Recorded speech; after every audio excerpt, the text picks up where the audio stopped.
Assalamualaikum warahmatullahi wabarakatuh. Waalaikumsalam. Selamat sore keluarga Indonesia, sahabat Karin Kahandira dimanapun berada. Pada hari ini saya senang sekali masih bisa ketemu lagi dalam podcast Karin Kahandira bersama saya Melanie Fabiola Harahap dalam podcast Ngobrol Tentang Kita. Seperti biasa, kita selalu mengajak keluarga Indonesia, sahabat Karin Kahandira untuk ngobrolin hal-hal yang sedang ramai diperbincangkan di masyarakat, yang pada hari ini kita akan membahas soal ASI eksklusif. Pada episode sebelumnya kita sudah bahas tentang stunting, di mana stunting itu adalah kondisi gagal tumbuh pada anak disebabkan kekurangan gizi kronis dalam 1000 hari pertama kehidupan. Salah satu yang perlu dilakukan oleh keluarga untuk mencegah anak dari stunting adalah pemberian ASI eksklusif. Nah, untuk itu pada sore hari ini saya sudah kedatangan tamu nih, Karin Kahandira kedatangan 2 orang ibu bidan yang cantik-cantik ya, hebat-hebat, expert di bidang ASI eksklusif nih. Insyaallah. Sengaja diundang yang expertnya nih ya. Saya sapa dulu nih. Yang pertama, selamat sore Ibu Hajah Ermayati Kustina STRK. Ya, selamat sore. Gimana Ibu, apa kabar? Alhamdulillah sehat Ibu. Sehat ya. Bu Tina ya, lebih akrab dipanggil dengan Bu Tina, adalah Ketua DPC Ikatan Bidan Indonesia Kota Binjai. Oke. Yang kedua, selanjutnya saya sapa juga ini Ibu Hajah Humairawati STRK MKM. Selamat sore Ibu. Selamat sore Ibu. Gimana kabarnya? Alhamdulillah sehat. Sehat ya, kelihatan ya kalau dapat ASI eksklusif ya. Awet muda, cantik ya. Amin, ya Rabbal Alamin. Cerdas, berprestasi ya. Karena beliau ini salah satu pengurus dari Majelis Pertimbangan Organisasi Ikatan Bidan Indonesia Kota Binjai. Baik Ibu, tadi kan di awal kita sudah sebutin nih ya, Karin Kahandira sore ini mau ngajak ngobrol soal ASI eksklusif. Karena katanya salah satu poin penting untuk pencegahan stunting di Indonesia adalah pemberian ASI eksklusif pada anak. Sebelum kita ngobrol-ngobrol lebih jauh, boleh nggak Bu diulang lagi, apa sih itu ASI eksklusif?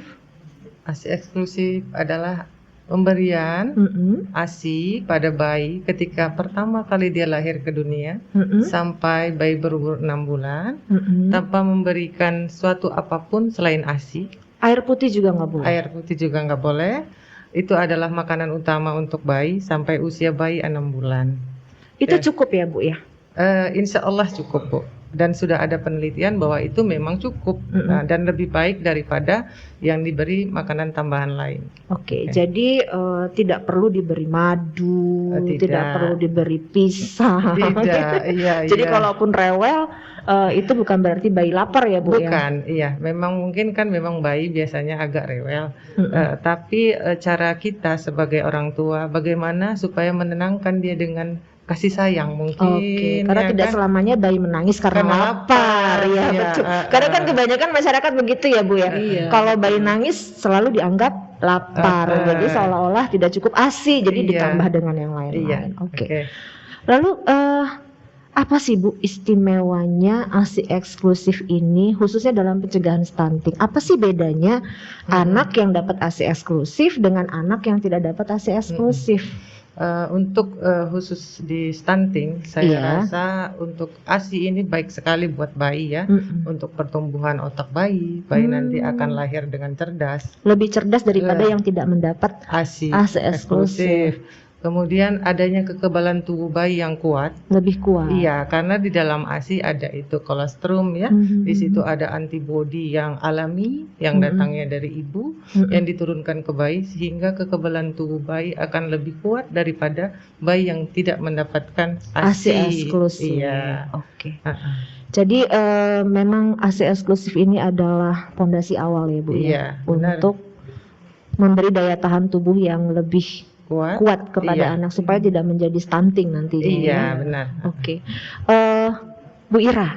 Nah, nih gimana dengan kondisi pemberian ASI eksklusif di Kota Binjai sendiri? Kalau pemberian ASI eksklusif di Kota Binjai sekarang ini terakhir itu targetnya cuma mendapatkan 37%. Itu sudah mencapai target yang diharapkan atau bagaimana? Kalau harapan dari pemerintah itu semuanya 100%, Bu. Berarti Nah, masih cukup jauh ketinggalan ya? Iya, masih jauh ketinggalan. Jadi memang harus kita kejar. Harus kita kejar ya, Iya. karena mengingat ini juga fondasi awal ya, Iya, fondasi benar. yang sangat penting untuk Iya. mencegah stunting ya. Iya. Terus menurut pengalaman Ibu sebagai bidan sehari-hari, apa sih Bu faktor yang dominan yang membuat cakupan pemberian ASI eksklusif tersebut masih cukup rendah? Ya, kalau faktornya itu ada beberapa, termasuk faktor dari ibunya sendiri. Mungkin karena kurangnya pengetahuan si ibu tentang pentingnya ASI eksklusif. Nah, sehingga dia sepele ya mungkin untuk memberikan ASI eksklusif itu. Dianggapnya ASI eksklusif itu tidak berapa penting. Yang penting dikasih ASI gitu ya, tapi yang tidak penting- eksklusif gitu. Iya. Selain itu ada juga mungkin dari tidak adanya dukungan keluarga. Oke. Iya, jadi dukungan keluarga ini sangat penting sekali untuk si ibu itu benar-benar menerapkan ASI eksklusif pada dirinya. Gitu. Iya.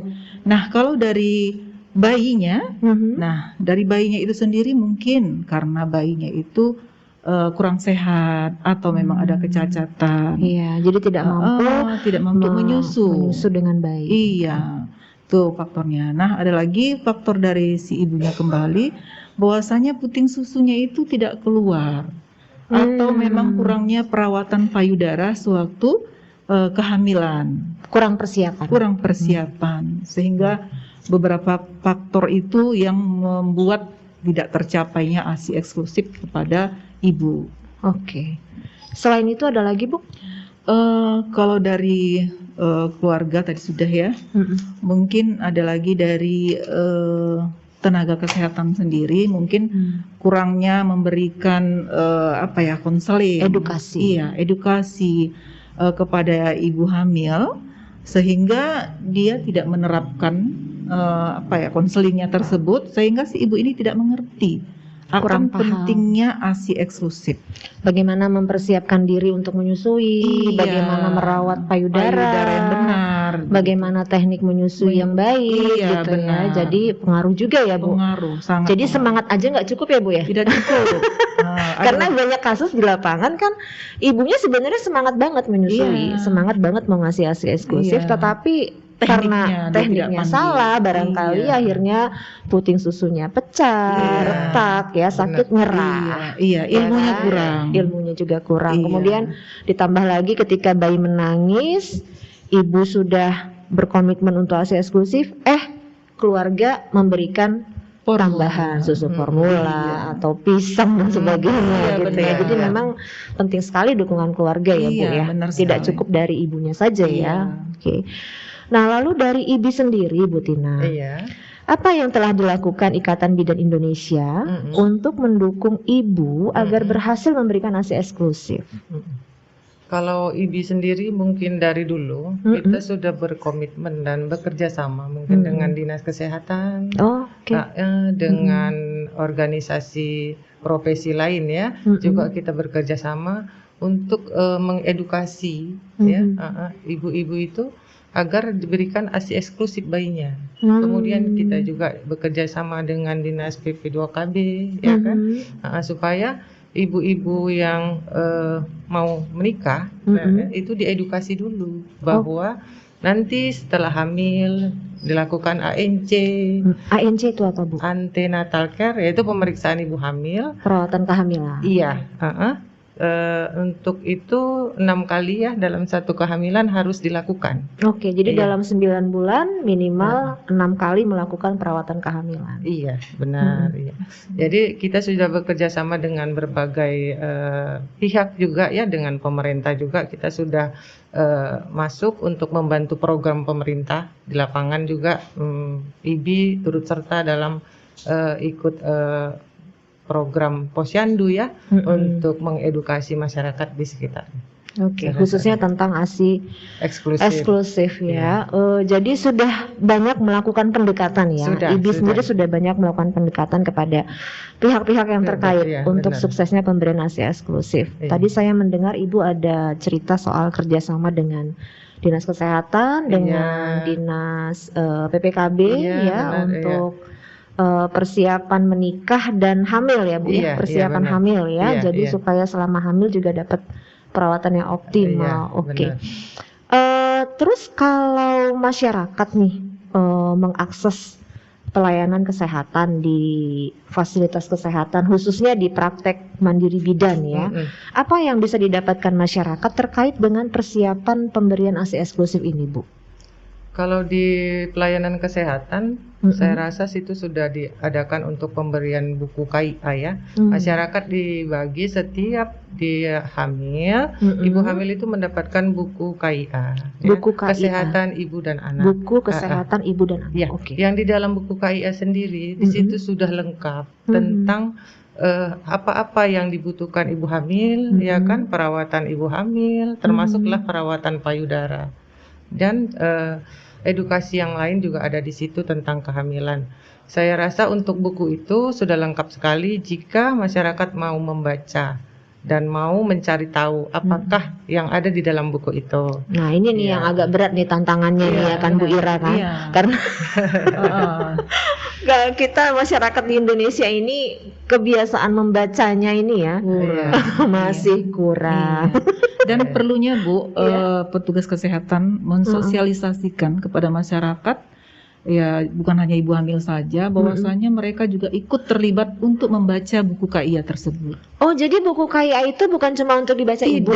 Tidak. Itu perlu dibaca oleh suami, keluarga yang di sekitarnya atau pendampingnya. Nah perlu mengetahui apa sih isi daripada buku KIA tersebut gitu. Di situ juga berarti sudah ada nih pembahasan tentang ASI eksklusif yang jelas. Ada.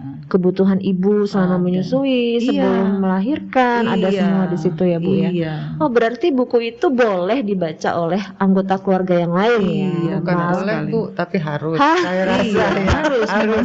Karena bukan hanya milik bidan, buku itu bukan milik bidan dan bukan milik ibu hamil saja.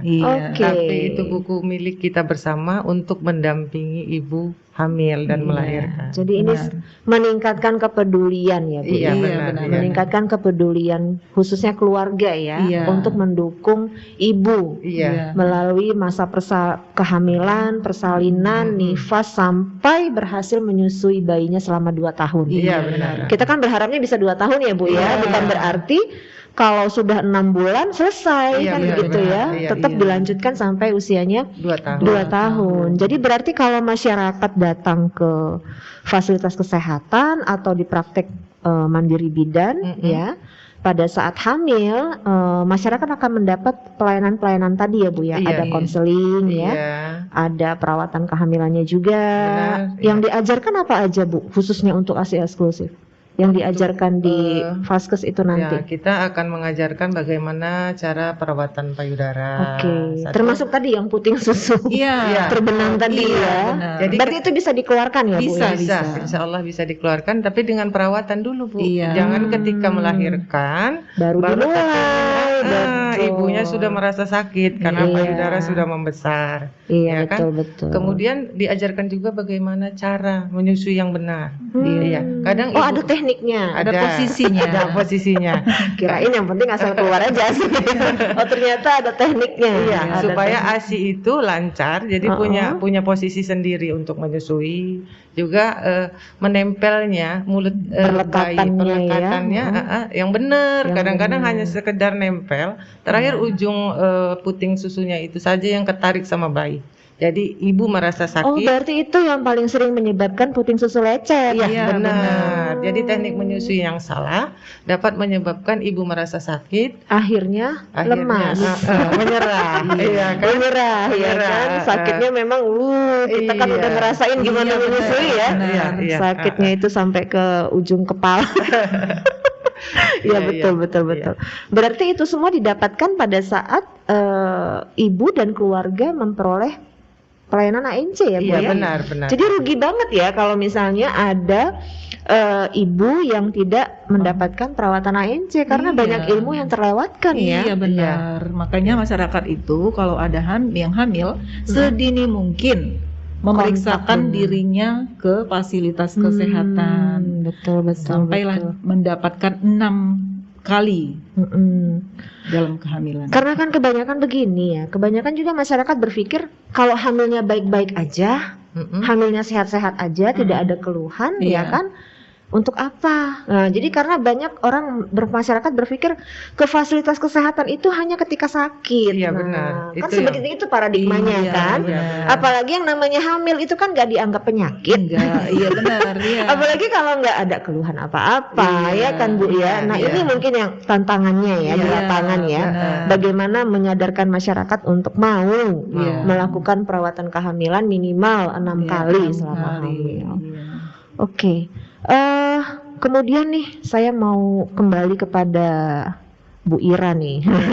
Nah, tadi kan Bu Tina sudah bicara sudah cerita nih Iya. apa saja pelayanan yang bisa didapatkan masyarakat di fasilitas kesehatan. Iya. Nah, untuk calon ibunya sendiri Iya. dan keluarganya, Mm-mm. apa yang perlu mereka lakukan supaya berhasil memberikan ASI eksklusif kepada bayinya? Iya. Calon ibu itu ya, dia itu harus pintar. Oh, harus pintar. Dia harus tanggap. Berarti ibunya nggak boleh stunting. Dia harus. Iya kan Bu Bisa. Iya, benar. Kalau ibunya stunting nih agak susah nih. Iya. Nah, dia harus tahu bagaimana kondisi kehamilannya. Dia harus tahu bagaimana mendapatkan informasi tentang ASI eksklusif. Dari mana dia bisa dapat, Iya, dari mana bagaimana dia bisa cara dia dapat. mendapatkannya. Iya. Dia harus mempunyai ilmu yang cukup untuk memberikan ASI eksklusif nanti kepada anaknya sendiri. Iya, betul. Iya. Jadi dengan punya ilmu tersebut timbullah keinginan untuk memberikan ASI eksklusif karena dia tahu bagaimana manfaat daripada ASI itu sendiri gitu. Jadi dengan mengetahui manfaat daripada ASI itu, dia ada keinginan untuk memberikan ASI eksklusif dan punya tekad yang kuat. Nah, untuk mendapatkan ilmu tersebut, dia tidak hanya mendapatkan dari fasilitas kesehatan saja, tapi dia juga bisa searching ke internet. Bisa mandiri Iya, belajarnya. bisa belajar mandiri. Nah, selain dari buku KIA tadi ya, Bu ya. Iya, benar. Nah, itu dia bisa cari di internet. Apa sih itu ASI eksklusif? Aku sebagai calon seorang ibu harus mempunyai tekad yang kuat untuk mendapatkan ASI eksklusif tersebut. Nah, selain itu, dia juga harus memeriksakan dirinya ke fasilitas kesehatan, mengetahui gizinya sendiri. Supaya tahu ya bagaimana kondisi kehamilannya Iya. gitu ya. Apakah sehat di apa dalam atau tidak Iya. gitu. Dan mempunyai gizi yang cukup untuk memberikan kepada bayinya nanti. Gitu. Ya karena kadang-kadang kan tidak kondisi janin di dalam kan nggak kelihatan dari luar ya Bu ya. Iya. Bisa aja ibunya tidak punya keluhan apa-apa, Iya. ternyata Di dalam janinnya di ada dalam mengalami masalah. gangguan, Iya, tidak benar. terpantau kalau Iya. tidak melakukan ANC. Iya. Jadi kalau dia sudah cukup gizinya, nanti begitu dia melahirkan, dia juga punya tenaga sehingga mempunyai ASI yang cukup juga untuk diberikan kepada bayi yang baru lahir. Iya, karena kalau ibu mengalami penyulit pada saat persalinan biasanya kan kondisinya lebih lemah ya Bu ya. Iya. Jadi kalau kondisinya sudah lemah, ya Iya. pasti ada pengaruhnya ya Iya, kepada pasti. produksi ASI-nya ya. Iya, dan dia juga harus mempunyai pengetahuan tentang inisiasi menyusu dini. Apa itu Bu inisiasi menyusu dini? Nah, inisiasi menyusu dini itu adalah suatu proses yang mana seorang ibu yang baru melahirkan setelah bayinya dibersihkan oleh seorang bidan atau fasilitas kesehatan lainnya dan langsung diletakkan ke dada si ibunya. Untuk apa diletakkan di dada ibu seperti itu Bu? Diletakkan di dada si ibunya itu supaya proses daripada si anak tadi mendapatkan ASI eksklusif dimulai dari IMD tadi Bu. Jadi diletakkan di dada si ibunya. posisinya gimana? Telungkup. Telungkup. Dengan posisi telungkup, tidak memakai busana atau baju. Kontak kulit. Iya. Kontak kulit. Oke. Skin to skin. Oke. Jadi dengan adanya kontak antara ibu dan si bayi tadi, nah dia merasakan nyaman di situ. Begitu. Oke, berarti si bayi dibiarkan mencari sendiri puting susu Iya, ibunya. jangan ditolong Bu. Oh, Nah, nggak itu boleh tidak dibantu. Tidak boleh dibantu. Jadi Harus dapat dengan kekuatannya sendiri, kemampuannya sendiri kemampuannya gitu ya. sendiri untuk mendapatkan puting susu ibunya. Berarti mengandalkan insting ya, Iya. mengandalkan refleks-refleks yang ada. Iya. Berarti ada syaratnya nggak itu Bu? Apakah memang semua bayi boleh dilakukan IMD atau ada syarat-syarat tertentu? Nah, kita lihat dulu kondisinya. Kalau kondisi ibunya memungkinkan, kondisi bayi baru lahirnya memungkinkan, nah itu IMD bisa kita lakukan. Tapi kalau kondisi si bayinya kurang sehat, nah itu juga tidak bisa kita lakukan. Atau si ibunya mengalami perdarahan misalnya. Iya, atau si ibunya juga kurang sehat, nah itu tidak bisa kita lakukan. Bahkan itu IMD itu mencegah salah satu perdarahan itu tadi. Gitu. Oh begitu ya. Iya. Terus gimana kalau yang ibunya melahirkannya operasi? Boleh nggak Bu IMD? Kalau kita lihat situasi, kalau itu memang bisa memungkinkan untuk dia melakukan IMD tadi, boleh dilaksanakan. Nggak ada halangan ya? Iya. Bukan berarti setiap ibu yang operasi lantas tidak bisa Tidak IMD bisa, ya? Tetap iya. bisa IMD tapi Iya, memperhatikan beberapa. memperhatikan situasi dan Oke. kondisi daripada ibu dan bayi tersebut. Oh iya. Ini menarik banget nih Bu Tina ya tentang IMD, inisiasi menyusu Dini. dini ya. Jadi Iya. bayi diletakkan ke dada ibunya, kontak kulit, dibiarkan sendiri mencari puting susu ibunya Iya. dengan mengandalkan insting dan refleksnya. Iya. Makanya bayinya harus sehat tadi ya Iya, Bu ya. benar, Jadi refleksnya iya. memang berfungsi dengan baik gitu ya. Terus Bu Tina ini kan praktisi bidan nih ya. Iya. Sehari-hari ya praktisi bidan. Berarti sudah sering juga nih melakukan IMD ya. Iya. Apa sih Bu keuntungan IMD ini bagi ibu dan bayinya secara Iya. khusus? Jadi ketika saya juga menyaksikan ya, langsung menyaksikan ketika kita melakukan IMD Iya. kepada ibu dan bayi, kita melihat ibu di situ cukup bahagia ketika dia dapat menyusukan anaknya setelah melahirkan. Pertama sekali. Iya, setelah melahirkan dengan merasakan rasa sakit mungkin yang luar biasa, dia dapat menyusukan anaknya dan dapat melihat langsung di atas Wajah bayinya dekapannya. dipeluk. Iya, gitu ya. dipeluk, dia dapat melihat bayinya merangkak di atas perutnya yang tadinya mungkin nggak kelihatan Iya ya, Bu. betul. Jadi rasa bahagia. Pertama sekali ya menatap Iya. wajah Iya. anaknya Iya. ya. Jadi dia merasa cukup bahagia ya. Saya aja yang ngebayangin bahagia Bu. Saya aja yang ngebayangin bahagia karena kita punya naluri keibuan Iya, tadi ya. benar, iya. Saya aja yang ngebayangin udah bahagia Bu, Iya. gimana ibunya ya? Iya, Pasti benar. bahagia banget itu Iya. ya. Di samping ibunya yang bahagia, bayinya juga merasa bahagia. Gitu kan? Jadi mendengar suara ibunya. Iya, merasakan sentuhan ibunya, ya kan? Betul. Jadi keduanya merasa bahagia dan menimbulkan rileks ya, kenyamanan, saling nyaman gitu ya. Jadi dengan adanya rasa nyaman, dengan adanya rileks itu, ibu bahagia, ya kan? Jadi ASI itu terangsang untuk keluar lebih lancar. Itulah gunanya kenapa IMD, ya kan? Oke.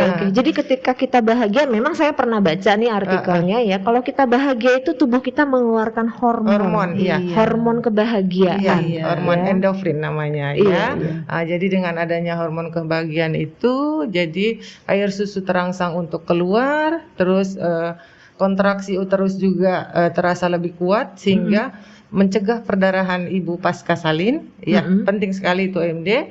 Jadi ibunya terhindar dari perdarahan, terasa nyaman, rileks, bayi juga merasa terlindungi. Detak jantung bayi juga Lebih tenang, teratur, lebih stabil. juga. Bayi merasakan kehangatan ibunya, jadi dia tidak gampang hipotermi karena bayi lahir kan tidak Kedinginan ya. Iya, hipotermi. itu yang tidak bagus ya, hipotermi kan kedinginan ya, karena suhu lingkungan yang mungkin tidak sesuai. Tapi ketika dia berada dalam dekapan ibu, dia akan merasakan seperti yang di dalam kandungan itu. Seperti kehangatan. Kehangatan. Karena kalau di dalam ya. rahim seperti dipeluk ya, Iya, seperti didekap iya. gitu ya. Iya. Dan dia mendengarkan detak jantung ibunya itu sama seperti dia mendengarkan waktu dia Dalam kandungan. Karena langsung Iya. di dada ibunya. Iya. Jadi jelas banget dengar detak Iya, jantung benar. ibunya, iramanya sama persis Iya. yang dia dengar ketika di dalam rahim ibunya. Iya. Kayaknya Satu lagi Bu, ada lagi, Bu.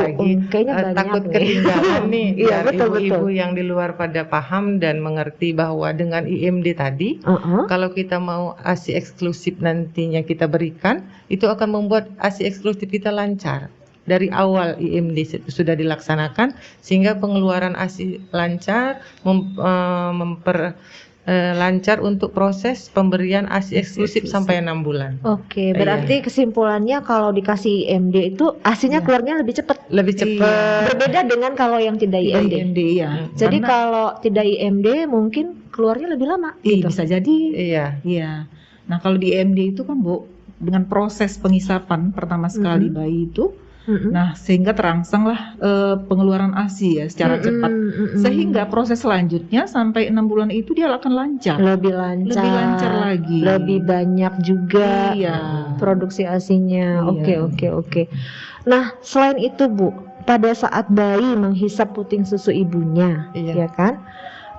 Apakah ada keistimewaan dibandingkan ASI biasa yang mungkin diperolehnya bukan pada saat pertama kali lahir gitu? Iya, jelas berbeda Bu. Beda Karena ya? yang bayi baru lahir yang langsung menghisap puting susu ibu, dia akan mendapatkan yang namanya suatu zat kolostrum. Kolostrum. Oke. Iya. Apa bedanya Bu dengan ASI biasa? Iya, di dalam kolostrum itu ada suatu zat yang mengandung tingkat kekebalan untuk tubuh bayi lebih tinggi. Zat antibodi. Zat antibodi namanya ya, tepatnya zat antibodi.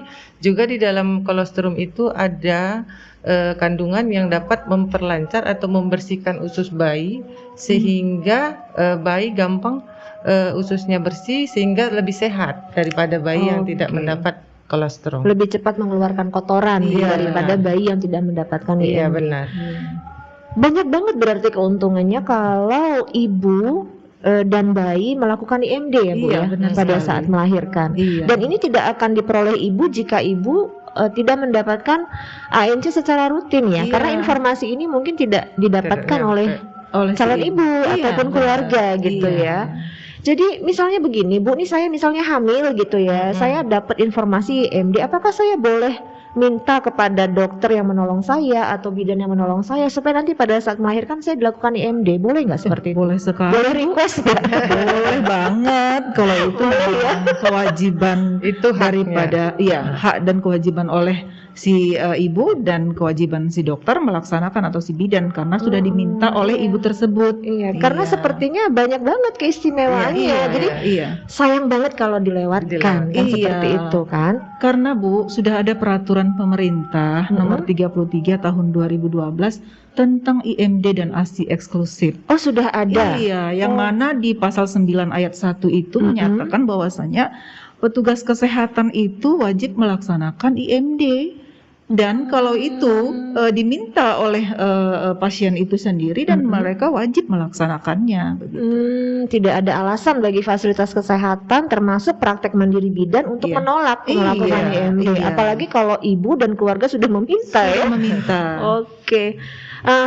Terus Bu Ira, apa sih Bu yang tadi kan kita sudah tahu nih IMD itu banyak banget keistimewaannya, banyak banget keuntungannya. Iya. Jadi bagaimana, apa yang harus dilakukan oleh tenaga kesehatan pada saat melakukan IMD supaya semua keuntungan tadi didapatkan oleh ibu dan bayi? Ada nggak hal-hal yang nggak boleh dilewatkan, yang harus sangat-sangat diperhatikan begitu? Iya. Yang paling harus diperhatikan oleh seorang bidan itu saat melakukan IMD itu adalah lamanya proses daripada IMD itu sendiri. Berapa lama Bu? Sehari? Itu 1 jam. Oh, 1 jam. Kalau 1 jam sih masih bisa lah ya. Iya. Saya kira tadi seharian loh Bu. Enggak loh Bu. 1 jam, 1 jam. 1 jam itu harus dijalankan sesuai dengan peraturan pemerintah tadi Bu. Untuk mendapatkan yang optimal, IMD yang optimal sehingga si bayi tersebut memang betul mendapatkan puting susu ibunya. Iya. Kalau kita di Sumatera bilangnya jangan IMD ece-ece ya. Iya. Jangan hanya Jangan IMD 15 ece-ece. menit. 15 menit sudah Setengah jam. Itu bukan namanya IMD. Iya. Tapi kebanyakan kan masyarakat tuh yang pernah cerita ke saya gitu ya, dilakukan IMD tapi cuma sebentar. Alasannya karena bayinya udah tidur. Nah gitu. Nah, apakah memang kalau dalam 1 jam bayi tertidur, apakah itu menunjukkan IMD sudah selesai atau gimana? Nah, itu yang harus kita sikapi dengan bijak, bahwasanya bayi yang baru lahir itu dia akan merasa stres karena dia berada di luar alam yang selama ini dia tempati. Di luar rahim. Iya. Nah, dengan adanya IMD seperti yang dibilang oleh Ibu Tina tadi, dia itu akan merasa nyaman diletakkan di dada si ibunya. Nah, dengan kenyamanan itulah sehingga bayi itu akan menjadi Relax. Akhirnya tertidur. Nah, mungkin dengan situasi pergerakan dia yang mungkin cukup agresif untuk mendapatkan puting susu ibunya tersebut, ya bisa saja dia memang tertidur di situ begitu. Tapi bukan berarti kalau tertidur lantas IMD-nya selesai, Tidak. padahal baru 10 menit. Tidak. Karena gini, dia bisa aja istirahat sejenak, terus memulai kembali Oke. mencari yang namanya puting susu ibunya. Iya, apalagi kalau puting susunya belum ketemu ya Bu ya. Iya. Belum berhasil menghisap puting susunya Iya. sudah Iya. udah jelas banget nih kayaknya nih. Jadi semangat saya mau IMD. Menggalakkan ASI eksklusif, Masih bisa ya. hamil nggak ini ya? Mau lagi Bu? Tambah. Nah, kemudian nih Bu Tina, Iya. dukungan seperti apa Bu yang dibutuhkan ibu dari berbagai pihak di sekelilingnya supaya ibu itu berhasil memberikan ASI eksklusif pada bayinya? Yang pertama saya pikir yang paling berguna dukungannya itulah suami. Paling utama nih ya. Paling utama ya. Suami ya. Suami, saya tekankan di sini suami agar para suami yang ada di luar sana care terhadap ibu hamil dan ibu bersalin. Ya, karena memang dia power utama saya rasa. Ya, karena saya juga seorang ibu dan seorang istri, iya. ya. Jadi pendampingan suami pada waktu pemeriksaan kehamilan, itu sangat penting untuk pendampingan. Kemudian pada saat persalinan Didampingi juga ibu hamilnya, ibu melahirkannya, agar apa proses persalinan itu berjalan dengan lancar dan aman bagi ibu. Karena apa? Kekuatan dia untuk melahirkan normal itu kalau ada suami itu nomor 1 deh. Ya, perhatian, dukungan, kasih sayang, pelayan, kasih sayang ya. Iya. Kemudian faktor suami itu ketika sudah melahirkan harus support dengan keadaan ibu yang baru melahirkan. Jadi waktu istirahat ibu harus dipastikan cukup istirahat. Terus makanan yang diperlukan ibu itu harus disediakan. Jadi jangan berharap ibu saja yang memberikan ASI eksklusif, tapi dukungan suami nggak ada untuk memberikan makanan yang benar juga ya, gimana mau ngasih ASI eksklusif ya Bu, kalau ibunya kurang makan.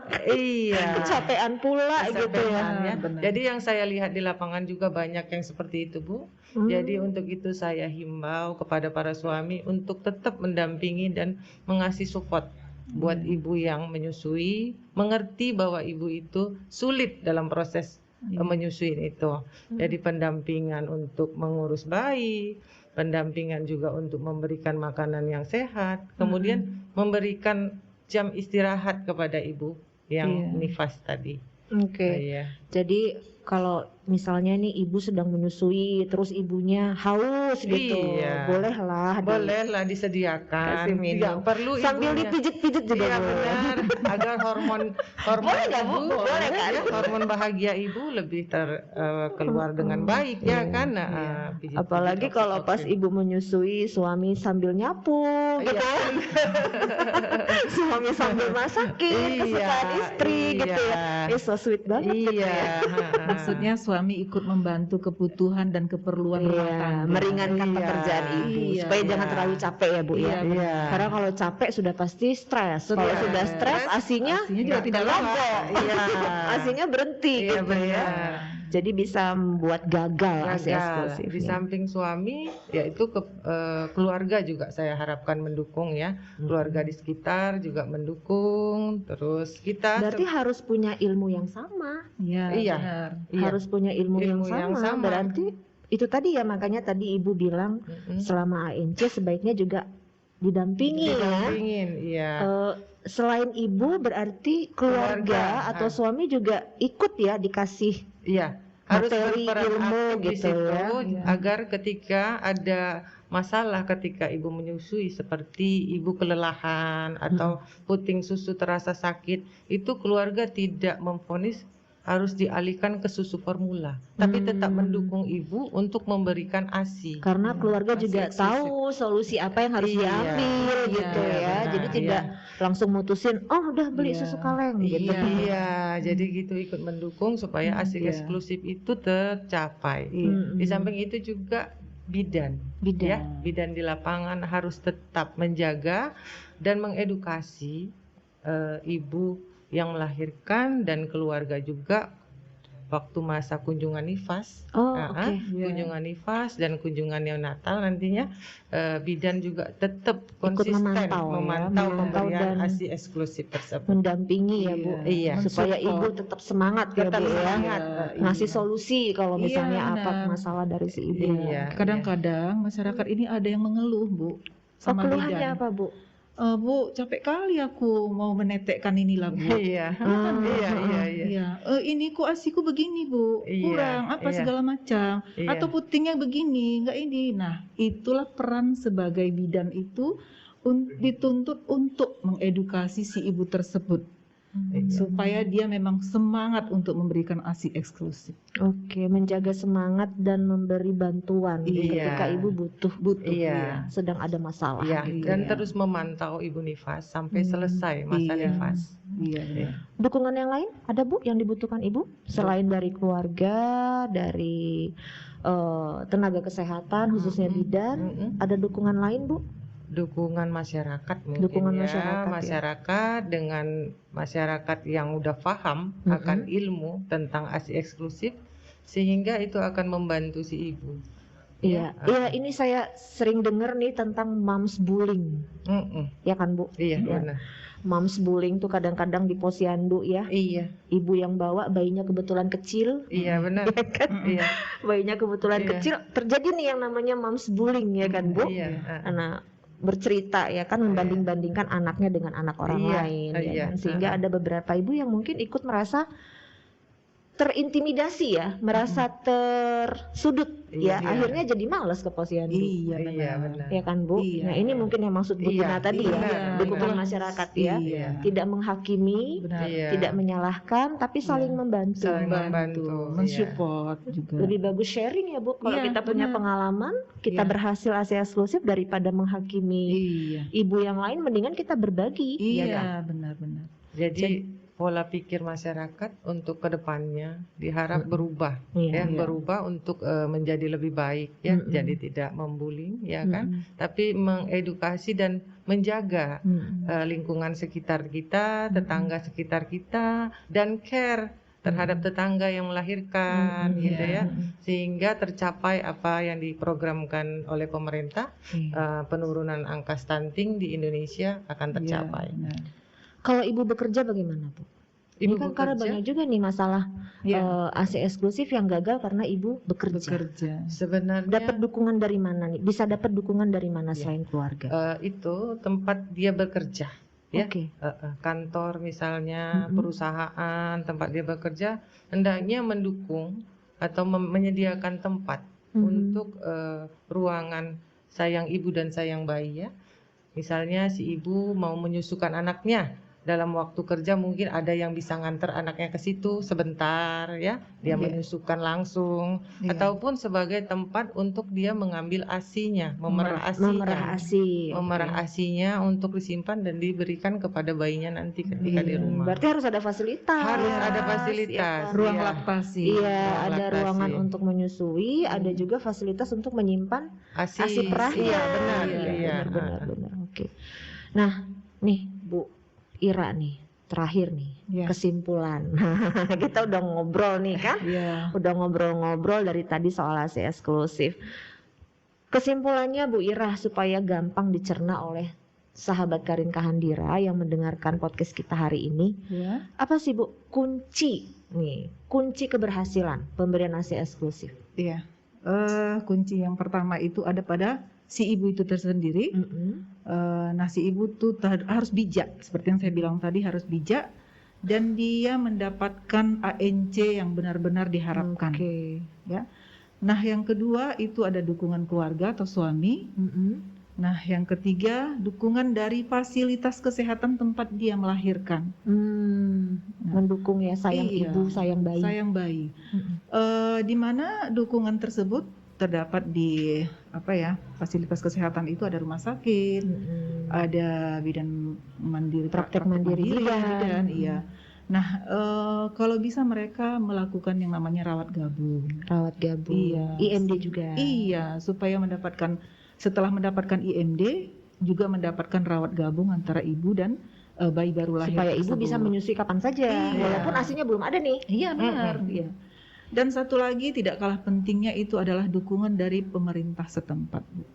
Tadi kita sudah ada Permenkes ya. Nah, kalau dilanjutkan oleh pemerintah setempat kita alangkah Lebih kuat ya. kuat lagi untuk Pelaksanaannya.